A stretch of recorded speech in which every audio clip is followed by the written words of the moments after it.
नमस्कार दोस्तों, आज के इस खूबसूरत दिन में मैं आप सभी दोस्तों का स्वागत करता हूं। दोस्तों, आज मैं आपके साथ डिस्कस करके चलूँगा कुछ बहुत ही इम्पॉर्टेंट न्यूज़ को और उनके होने वाले इफ़ेक्ट को, जिसके अंदर मैं आपका पार्टिसिपेशन ज़रूर चाहूँगा। दोस्तों, मेरा नाम है गौरव और मैं आपके साथ डिस्कस करने वाला हूँ कुछ इम्पॉर्टेंट न्यूज़, जिसमें सबसे पहली न्यूज़ कि इंडिया ने डिमांड की है $70 प्रति बैरल पर क्रूड ऑयल की रशिया से। उस समय जिस समय आप क्रूड का जो रेट देख रहे हैं, मतलब ब्रेंट का अगर आप रेट देख कर चलते हैं तो लगभग $113 प्रति बैरल चल रहा है। दोस्तों, इतनी बड़ी डिमांड हम किस बिहाफ पर रख सकते हैं, वो भी उस देश से जिसे हम लोग इम्पोर्ट कर चलते हैं क्रूड ऑयल को बहुत ही कम क्वांटिटी में। आपको जाकर डेटा देखना चाहिए पिछले साल का, अक्टूबर का, नवंबर का, दिसंबर का। फिर इसी के साथ होने वाले चेंजेस के लिए आपको डेटा देखना चाहिए जनवरी का, फरवरी का, मार्च का और अप्रैल का। तो इसको मैं आपके साथ डिस्कस करके चलूँगा। दोस्तों, मैं आपके साथ डिस्कस करके चलूँगा कि मार्केट के अंदर आने वाला इतना बड़ा फॉल, एफआईज की इतनी बड़ी सेलिंग, हमारी करेंसी का इतना ज़्यादा डेप्रिशिएट हो जाना और उसके बाद भी आरबीआई का अभी इंटरवेंशन ना करना। दोस्तों, एक टॉपिक मैं आपके साथ ये भी डिस्कस कर चलूँगा। तीसरा टॉपिक मैं आपके साथ डिस्कस कर चलूँगा कि ये जो करंट सिनेरियो है, ये जो करंट सिचुएशंस हैं, इस सिचुएशंस में किस तरीके की कंपनीज़ को फ़ायदा हो सकता है, तो ये भी मैं आपके साथ डिस्कस कर चलूँगा। मैं एक बार आपको ये बता देना चाहता हूँ, मैं आपके साथ में इस वीडियो डिस्कशन के माध्यम से किसी भी कंपनी के किसी भी स्टॉक की बाई या सेल की रिकमेंडेशन आपको देकर नहीं चलूँगा और इस चीज़ को मैं आपके विवेक के ऊपर छोड़ दूँगा। दोस्तों, सबसे पहले मैं आपको बताना चाहता हूँ कि हम लोग रशिया हमारा फेवरेट इंपोर्ट के लिए क्रूड का पार्टनर नहीं है और हम रशिया से बहुत ज़्यादा क्रूड ऑयल को इंपोर्ट नहीं करते थे। लेकिन जनवरी, फरवरी और मार्च से कंडीशन से चेंज हुई हैं। दोस्तों, हमारा इंपोर्ट बढ़ा है और इसको आपको जाकर इस डेटा को चेक कर लेना चाहिए। दोस्तों, अब आप ये सोचो कि अगर हमारा इंपोर्ट क्रूड का बढ़ा है, हमारे पास में तेल ज़्यादा आ रहा है कि हम लोग प्राइस में नेगोशिएशन भी कर सकते हैं। हम लोग उस स्टेज पर आ गए हैं। इस समय पर आपको इसको बहुत अच्छे से समझना है। तो आप ये समझो कि हर दिन प्रतिदिन $60 प्रति बैरल से क्रूड बढ़कर $113 प्रति बैरल हो गया। उसके बाद भी आपके देश में पेट्रोल का जो प्राइस है तकरीबन ₹100 के आसपास ही रहा। दोस्तों, इसका रेट क्यों नहीं बढ़ा? दोस्तों, इसके लिए बहुत सारे लोग कहते हैं कि तेल का रेट बढ़ रहा है तो ₹100 का रेट तो हो गया, लेकिन आपको समझना चाहिए कि ये जो पेट्रोल का प्राइस ₹100 है, इसके पीछे की जो वजह है वो कुछ और है, जिसे मैं किसी और वीडियो के अंदर डिस्कस कर चलूँगा। तो दोस्तों, ये पेट्रोल का रेट कांस्टेंट रहा, लेकिन यहीं अगर आप नेचुरल गैस के बढ़ने की वजह से अगर आप सीएनजी का रेट देखेंगे तो वो बहुत ज़्यादा बढ़ गया है। तो यहाँ पर एक इस चीज़ को स्टडी करने की बहुत ज़्यादा ज़रूरत पड़ती है। दोस्तों, अगली तरफ जो मैं आपका ध्यान लेकर चलना चाहूँगा कि हमारी करेंसी में हमारा जो रुपया है अपना लाइफ टाइम का लो मारता है।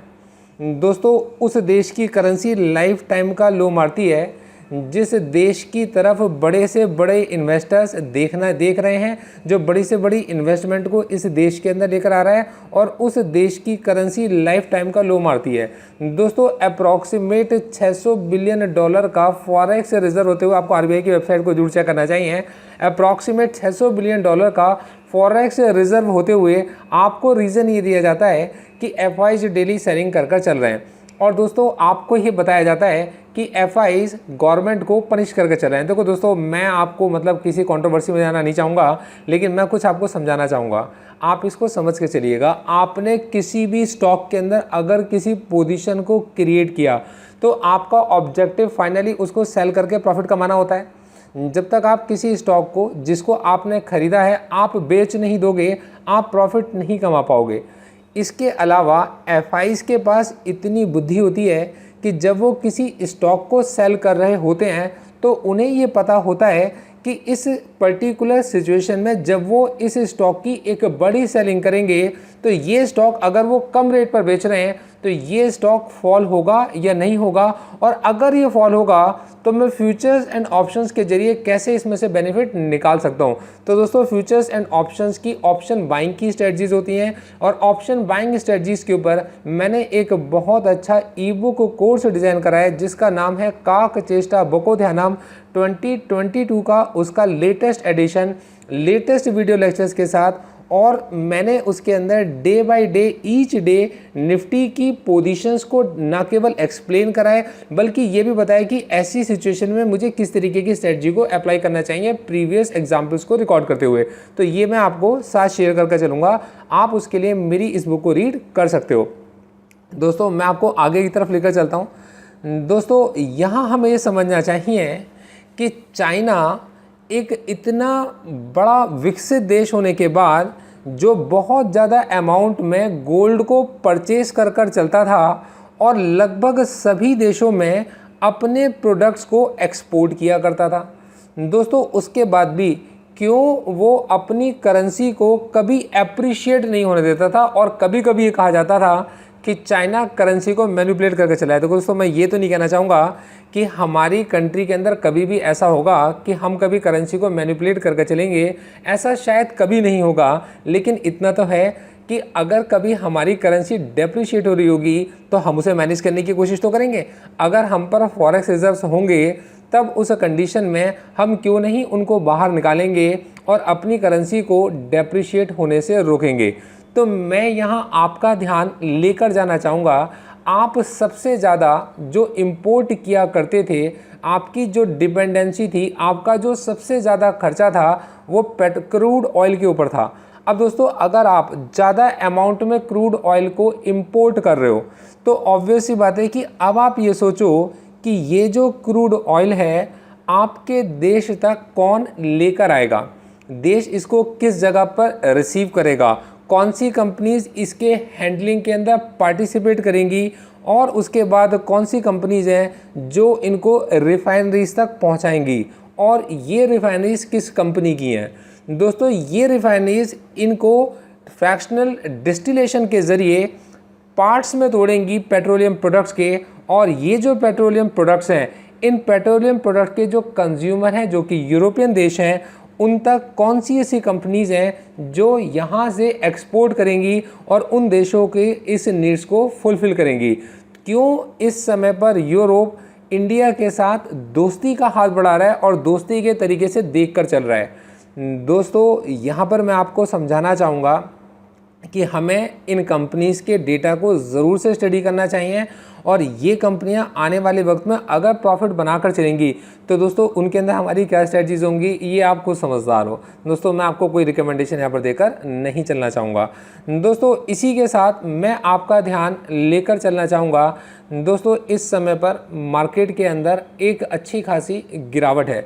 दोस्तों इस गिरावट के अंदर आप अगर ये देखो एफआईज अगर सेलिंग करके चल रहे हैं तो आपसे ये कहा जाता है कि डीआईज मार्केट को सपोर्ट कर रहे हैं। यार मैं आपसे इसका लॉजिक जानना चाहूँगा, यार अगर कोई एफआईज किसी चीज़ स्टॉक को सेल करके चल रहे हैं और डीआईज अगर उसको सपोर्ट करना चाहेंगे तो वो या तो उसी रेट पर परचेज करना पसंद करेंगे जिस रेट पर एफआईज उसको सेल करके चल रहे हैं, या उससे महंगे रेट पर परचेज करना पसंद करेंगे जिस रेट पर वो उसको सेल कर रहे हैं। मगर क्या सच में डीआईज के परचेजिंग की वजह से मार्केट ऊपर की तरफ गया है? दोस्तों हर दिन जब कभी आप एफआईज के डेटा को देखोगे तो एफआईज की सेलिंग और डीआईज की बाइंग, तो एफआईज अगर यहाँ सेल कर रहे हैं तो डीआईज उसे यहाँ बाय करने के लिए बैठे हैं, जिसकी वजह से क्या होता है कि ये स्टॉक उनके पास एक एवरेज प्राइस पर आता है। दोस्तों उसके बाद एक और एवरेज प्राइस पर स्टॉक उनके पास आता है। दोस्तों ये मार्केट में हमेशा रहता है और ऐसा हमेशा देखा भी गया है कि जब भी कभी कोई प्रोफेशनल ट्रेडर मार्केट के अंदर अपनी इन्वेस्टमेंट कर चलता है तो उसकी कोशिश किसी भी स्टॉक को उसके बाय प्राइस के एवरेज करते करते इतना नीचे लेकर आने की होती है कि उसका जो स्टॉक का परचेजिंग प्राइस है उससे नीचे उसका एवरेज प्राइस चला जाए कि उसका स्टॉप लॉस काफ़ी नीचे आ जाए। और दोस्तों उसको वो मैनेज करने की कोशिश भी करते हैं ऑप्शंस की, ऑप्शन बाइंग स्ट्रेटजीज़ को लेकर। दोस्तों हमारे को ये समझाया जाता है कि मार्केट ऊपर की तरफ गया तो DIs ऑप्शन को सेल करके चलते हैं। दोस्तों वैसे ये एक मतलब थोड़ा सा स्टडी का मुद्दा है, लेकिन जहाँ तक मैं इस चीज़ को जानता हूँ कि मतलब mutual funds are not allowed to sell the option. जहाँ तक मुझे पता है कि म्यूचुअल फंड्स अगर DIs हैं तो they are not allowed to sell the options. मैं इसमें गलत भी हो सकता हूँ। तो म्यूचुअल फंड्स ऑप्शंस को सेल नहीं कर सकते, तो वो पोजीशंस को हेज करने के लिए पुट ऑप्शंस को बाय करके चलते हैं। तो दोस्तों वो अगर पुट ऑप्शंस को बाय करके चलते हैं और उनको अगर मार्केट की समझ है, तो ये हमें ज़रूर देखना आना चाहिए कि वो कौन से ऑप्शन को बाय करके चल रहे हैं और वो कब बाय करके चल रहे हैं। तो ये चीज़ भी हमारे लिए काफ़ी ज़्यादा रेलेवेंट बन जाती है। अब ये ऐसे तो कभी विजिबल होता नहीं है, तो इसके लिए आपको ऑप्शन चेन को रीड करना और ऑप्शन चेन को समझ में आना ज़रूरी होता है। दोस्तों मैं ऐसे एजुकेशनल कंटेंट को अपने वेबसाइट के ऊपर प्रमोट करना चाहूँगा और मैं इसको पोस्ट करता रहना चाहता हूँ और ये रिकॉर्ड्स में भी रखना चाहता हूँ कि चीज़ों को होने से पहले, चीज़ों के बनने से पहले मैंने जिस तरीके से उनको एनालाइज़ किया ये मैं आप तक पहुँचा पाऊँ। तो मैं ये चाहूँगा कि आप लोग मेरे इस कंट्रीब्यूशन को समझें। कमेंट बॉक्स में ज़रूर बताकर जाएं कि ऐसी कौन सी कंपनीज़ है जिससे इनको फ़ायदा मिलेगा। दोस्तों आने वाले वक्त में जिस समय पर IMF हमें ये बताकर चल रहा है कि हम बहुत जल्दी बन जाएंगे 5 ट्रिलियन की इकॉनमी, उस समय पर IMF क्यों हमें बताकर चल रहा है कि इंडिया के अंदर डॉलर का जो रेट होगा वो 90 के अप्रॉक्स होगा। तो ये वो सवाल हैं जो मैं आपके पास छोड़ रहा हूँ, जिनके आंसर मैं जानता हूँ कि आप मुझे ज़रूर देंगे और हम इसे आगे भी डिस्कस करेंगे आगे की वीडियोज़ में। डिस्क्रिप्शन बॉक्स में मैं आपके कमेंट्स को ज़रूर पढ़ूंगा। Thank you so much, all the best.